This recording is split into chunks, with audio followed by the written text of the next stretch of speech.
Dragon Age Inquisition was rated M for mature by the ESRB and contains blood, intense violence, nudity, sexual content, and strong language. Viewer discretion is advised.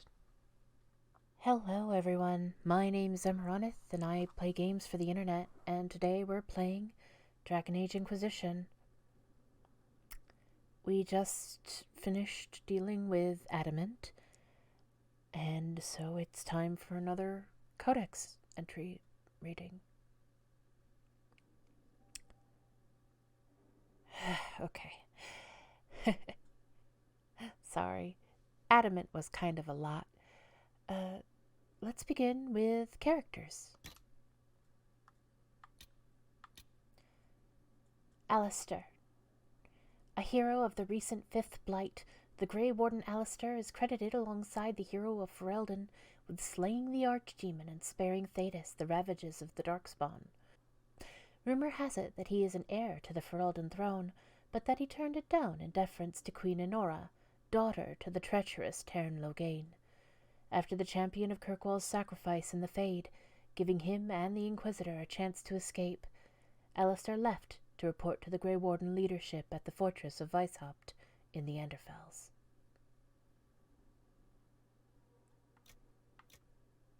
Creatures.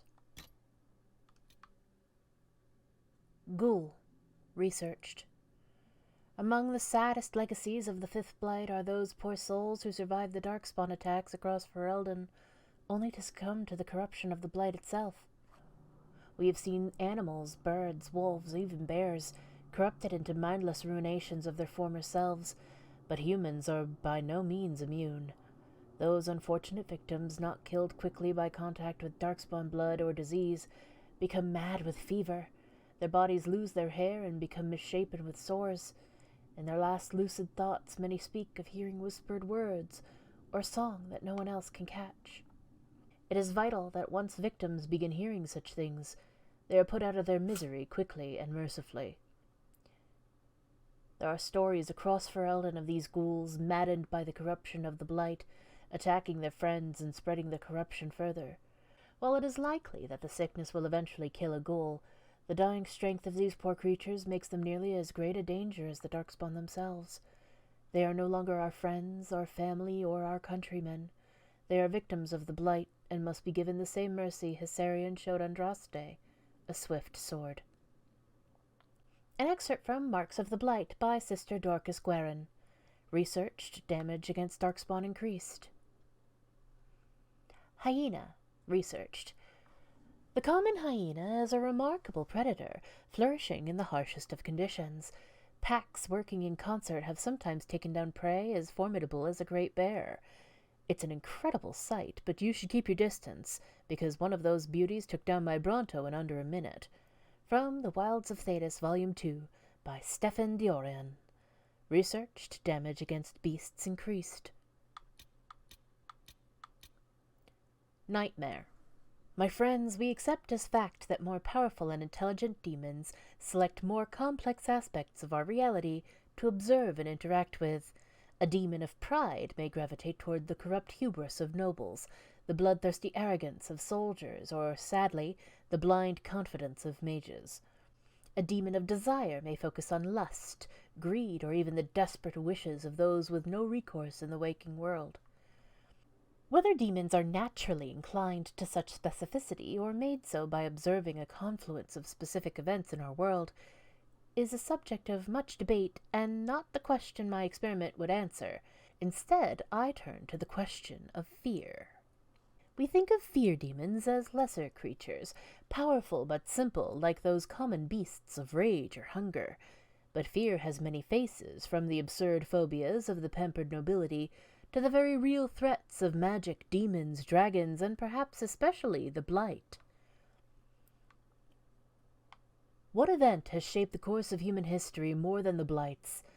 Had the first Blight not weakened it, the Tevinter Imperium would have crushed Andraste's rebellion. We would have no Ferelden, no circles, and indeed no Chantry as we know it. The Blight is unequaled as a force of devastation and terror, hated and feared by peasant and king alike, from the northern hills of the Anderfells to the southern reaches of the Kokari wilds. I know of nothing else that inspires such universal and specific fear. Dragons and demons, yes, but both have found respect and fascination in cultures across Thedas. Only the Blight is an unadulterated source of horror. If there exists a demon of fear who has shaped itself into a more intelligent, more specific mold, it will be a demon focusing on fear of the Blight. This is the experiment I undertake. By the time you read this, my friends, I will be asleep, traveling through the Fade to find such a creature. If I am correct, it will yield an unparalleled source of information on the history of our world, wisdom hidden since the time of ancient Tevinter. I have instructed the scribes to write quickly upon my return. I will have much to impart.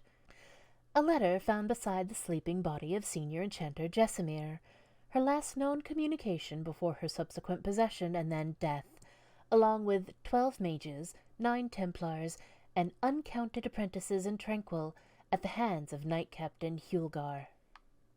Terror. We heard their screams from miles away, out in the darkness where we couldn't see anything. Once, back when I worked on my uncle's farmhold in the Banorn, there was a calf that fell into a gulch and broke its leg. I should have run for help, but I thought I could drag it back to safety on my own. I wasn't strong enough, however, and each time I tried to pull its leg, that calf's screaming haunts me to this day, and that's what I heard out there. Like that calf was coming for me, come to rip off my leg ever so slowly, so I knew what it felt like. But we all heard something different, you see. One of the others said he'd run into Darkspawn at Ostagar, and the scream that he heard was from something called a shriek. Another said it was a dragon roar, just like the beast that burned his family. That's when I knew what was out there was a demon. Something that wasn't just looking to make us afraid. It wanted us gibbering in terror. It wanted us running for our lives. And we did. I couldn't rightly tell you what it even looked like. There was something in the shadows, and even though we were ready when it let out that howl, I turned and ran. I couldn't even control myself. My bowels turned to water, I dropped my sword, and I took off. It was only later when I realized I was separated from the others, and that there were more of those demons out there, hungry for more of my panicked tears. From a report given by Haren, soldier of the Ferelden army, 915 Dragon. Researched. Damage against demons increased.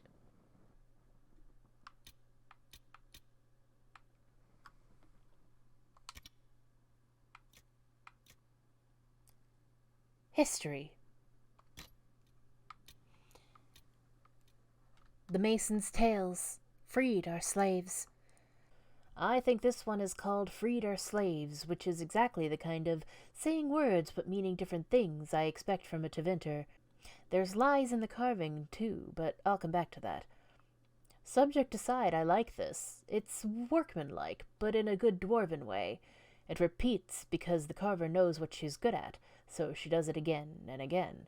Makes me think she has more than a passing knowledge of the stone. That said, there's 2 sets of hands involved, one old, one new. Take this Magister. He's glowing because he's fresh, newer. Same with his trophies flanking him, carved down for more complex figures. And the flat next to them seems plain, doesn't it? The bottom is filled with detail, but this is left an open field? No, that's just what it is now, but there's shadows for a clever eye. So what was here, if not this handsome Magister wanting his cod stuffed? Someone else instead of him and his friends, and 2 more figures on each side. 7 total. Only the top was changed. The Canary haven't been touched. That's old ware down there. When it was first done and hundreds of years later, yoked Canary prisoners still fit. I don't suppose it's for the same reasons. I can only guess the what, not the why. I can guess that someone wanted to be a Tevinter hero and paid to have their face carved on an antiquity. I mean, that's a crime against ancestors where I'm from, but I don't expect Tevinters to obey dwarven honor. Or their own, really. They've been at war a long time, so I understand wanting to seem big. Orzamar's the same with the Darkspawn, unfortunately. Still, shame to lose the original. Not for the 7, for the carver. Good work, this. The Mason's Tales. Invasion. This pretty collection is Invasion. Big claim for 7 people in one castle. Maybe dreams aren't as grand as mages claim. Flying looks fun, though. Like falling, but up. So not like falling at all. It's 7 here, 7 magisters, only 5 detailed, but that's because 2 have been chipped away. Looks like vandals, done with a rock, not chisel. Hard to come up with a reason to do it poorly like that, except fear or lack of time. Maybe they had symbols different from the ones left, because symbols are always making people angry enough to chip rock. So these 7 invade the Golden City. That's what it's meant to be, because it's all fanciful. Needs stairs, if you ask me. Don't care if you can fly. Stairs aren't just functional. They lead the eye and ground the structure. Here the sculptor hasn't just left them off. She's made the place too high. Anyone with a sense of stone will tell you that this place is coming down under its own weight. It's intentional because it's a god's house, but I'm not sure what the style mishmash has to do with the wonder of that.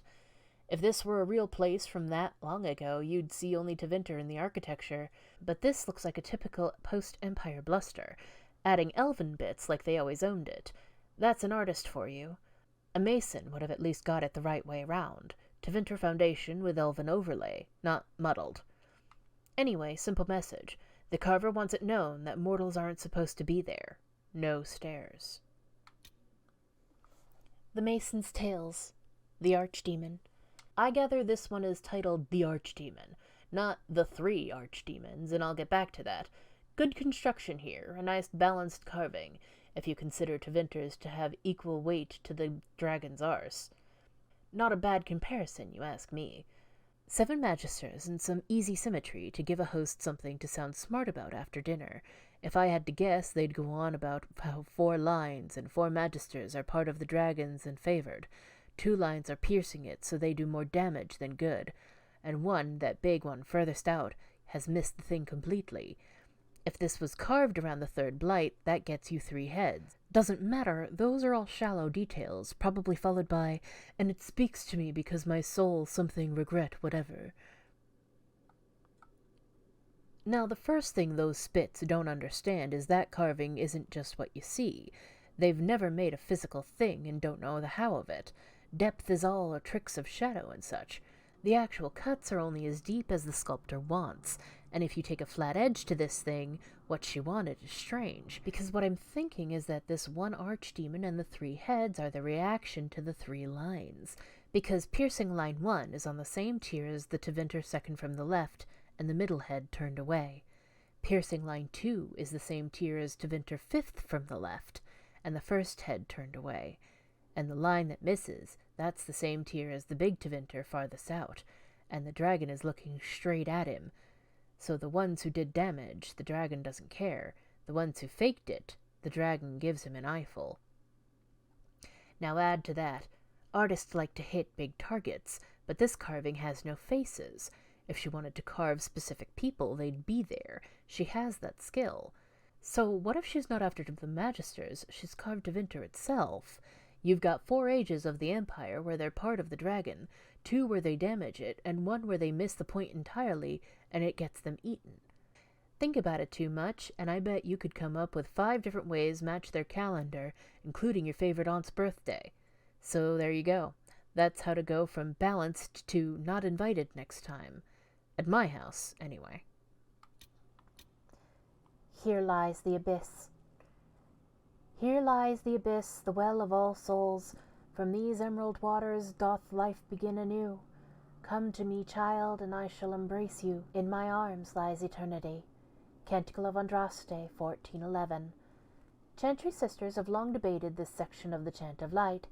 It is tempting to assume that the well of all souls is a literal well, but such imagery appears nowhere in Andraste's other works.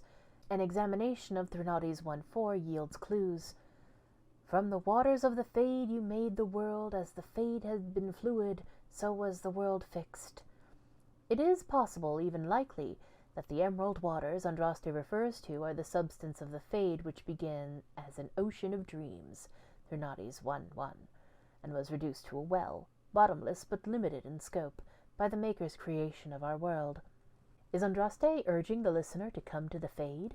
Should we take from these emerald waters doth life begin anew as a literal evidence of reincarnation?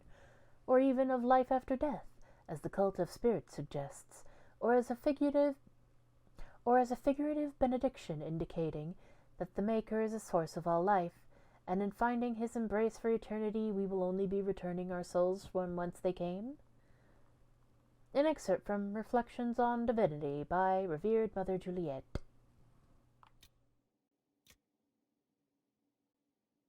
Letters and Notes. Fears of the Dreamers. The Pilgrim. I came to the Temple of Sacred Ashes with the faithful ready to help at the conclave. I prayed to the Maker for peace, but the mountains shook and fell and buried me. Alone in the darkness, my legs crushed, I cried in fear of a world with no Maker, fading in and out of dreams of monsters inside the black. Light my final hours, let me go to the Maker without the terrors of darkness confounding me. The Freeholder. I watched the blight take my land. I had nowhere to go. I tended the fields as I had, even as my flock died and my family sickened. My body racked by pains and chills, I saw too late the poison that had crept into the land. In my fever dreams the sickness covered this whole world, and I wept in fear for the family I killed with my foolish pride. Show me that this world survives. Show me that the poison does not take everything. The Grey Warden. I joined the Wardens to serve in glory. No blade could touch me, nor any claw pierce my armor. Still I was fated by joining to die, alone in the deep roads, the calling in my mind. I sat by the last campfire I would see, allowing myself one last night of terror, and cursed the fate that brought me here. Let it be my choice to have served and died. Let it be nobility rather than the dread hand of fate. Destroy my destiny and let this be my decision. The Scholar. When the Darkspawn were new, when the Magisters had just brought them to our world with their sin, I was among the first to call myself a Grey Warden and swear to end the blight that threatened our world. We had seen the Archdemon die from mortal blows, only to rise again from the body of one of its servants. It could not die. I searched in vain for some way to kill the beast and save my world.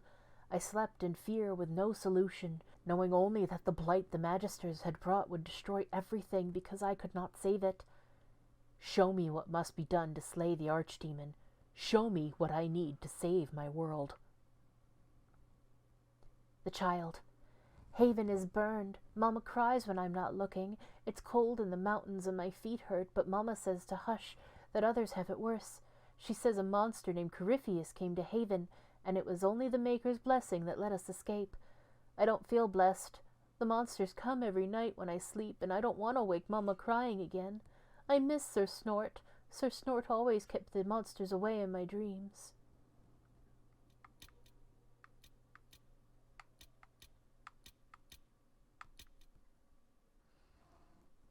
Vir Tanadhal, the way of 3 trees. Be swift and silent.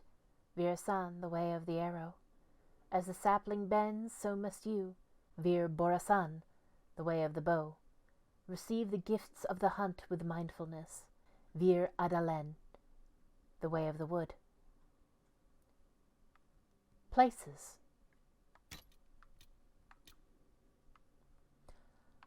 On Skyhold. A page from an enchanter's journal, scorched to near illegibility. The style is an old Ferelden dialect, circa mid to late Divine Age. Experiments in ambient learning's first staging. The question isn't, is it special? The question is, how special? We found relics, but there are always relics. Elves ranged far before their empire was crushed. But rarely did they return where they did not build. This place they visited again and again. I see it in the fragments, clays from different nations, not just craftsmen, styles from different centuries, not just clans, and yet no record of a ruin. The structures here are all Ferelden, with stone ferried up by a typical madman. Whatever was here, whatever natural spire, it was flattened for a floor, but I know the common shapes, and I will erect them as was custom, and we shall see what the elves wish to see. The note below is in a different, uneducated hand. I finished this for Master Gano. His workings brought lightning, much lightning. The rods are pools of metal now, and all his workings burned. Master was also struck. I write for him his last words, because his fingers are ash, and he did not live the night. The veil is old here. Skyhold has not just been claimed time and again, but sacked as well. We've managed to uncover some remnants, including a scratching under a pillar that mentions the name given by your witch. Old, but still long after the place had been built over. But the author knew something of its first purpose, or at least something of a legend. Verlandivalis him sabellanaris san Elgar, Melanada him Samiras Fenitalden, word missing. Nadasalan Telravas Nesuli Telsethanera, Tarasilan Telas Venir Abolethvir, word missing. Even with assistance from your elf, we managed only a partial translation. Elven is often a game of intents, not direct mapping of phonetic meaning. That means it's a mess. Our belief transformed into everything. Assertion problem? Uncertain. All time is transformed into the final/first death. Uncertain. Inevitable threatened victory and horrible/promised freedom in the untorn veils. Uncertain. Where the sky is held up/back, where the people give/gain love that is an apology/promise from/to, missing subject uncertain. Mostly complete as fragments go, the rhythm is strange, not like others I've recorded, perhaps less a poem than a statement. The elven language does tend to meander. Notes from the archivist. Possible references to Skyhold in the readings of the Great Library of Val Royeaux.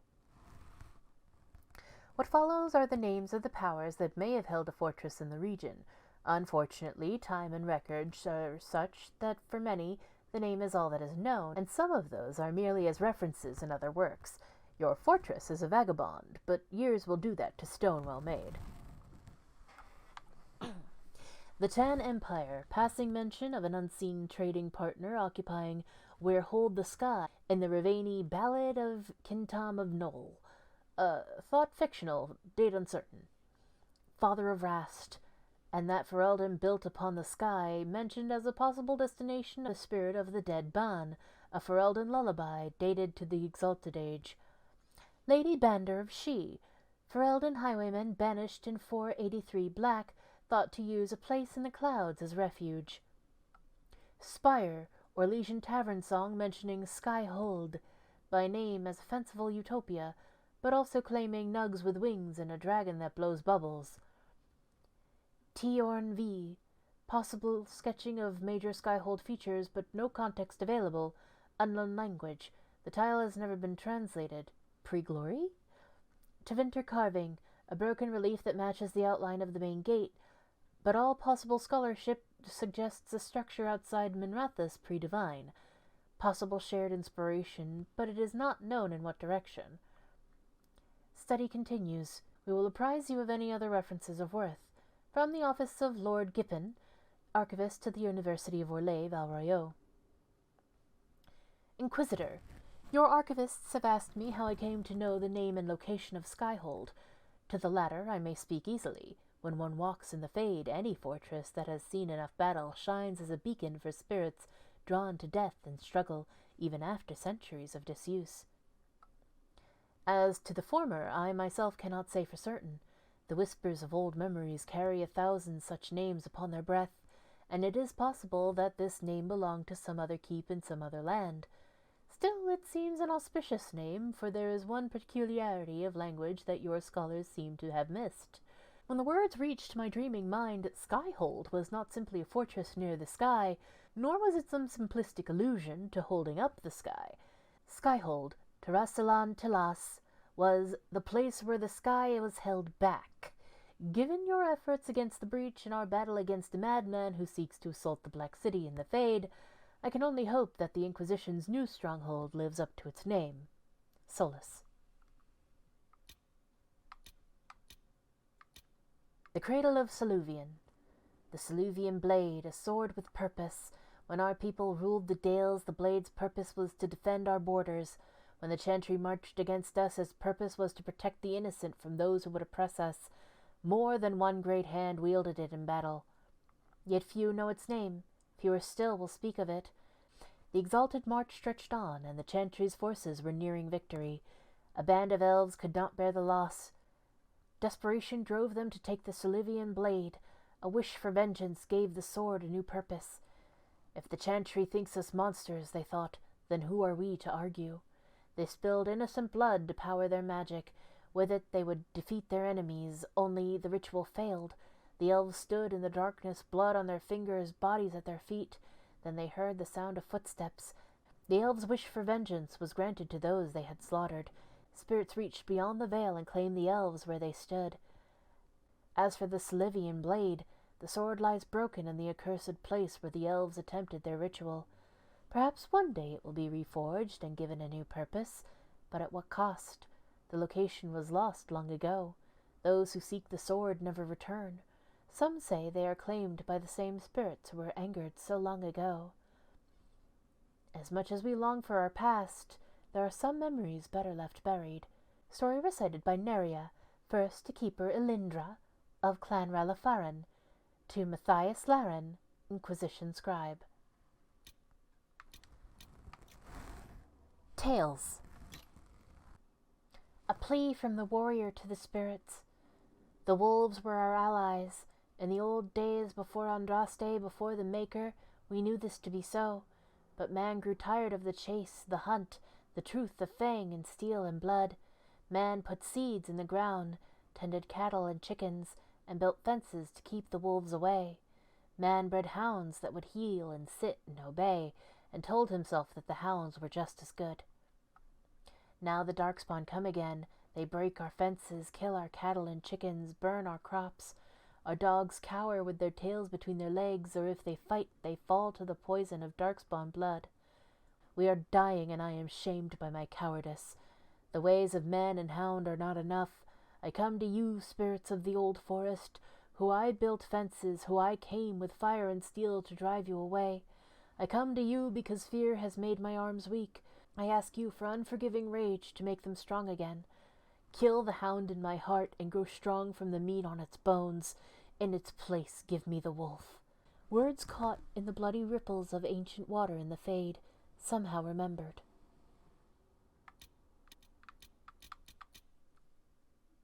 Constellation, Satinalis, referred to as either Satina after the moon or as Satinalia after the holiday. In common parlance, the constellation Satinalis has always been depicted by the celebrant, a seated man playing a lyre. It should be noted that in ancient Tevinter the constellation was known as Mortimalis and was represented by a warrior holding aloft a head, usually that of an elf. The movement to officially rename it took hold in the Divine Age, and after 800 years, the original is all but forgotten. From A Study of Theodosian Astronomy by Sister Oren Petrarchius. The Keepers of Fear. This was not a place of honor. Here came beasts from the north, carrying a poison called the Blight. They killed many warriors and sickened the land, and even their blood could kill. We feared them, and it was right. We were strong, but still they came to feed upon our screams. These stones hold the screams of the Alamari. Wherever the spawn of darkness have come, these stones were raised so the beasts might take their bounty of fear and depart. If they did not, every man would put his screams into the stone until none were left inside him. Then he would light the fire to burn the screams away, and take up sword and shield to fight until death came. When all the men were dead, the women did the same, whether it was the tradition of the tribe or not. Then the children, even if all they held were fire pit sticks. Remember our warning. Give the stone your screams, burn them so that they cannot master you, and fight. Runes etched near the base of the screaming statue. And that's that. I will see you next time when we try to continue after what happened. In the meantime, take care of yourselves, be safe, and I'll see you in the next one. Until then, bye-bye.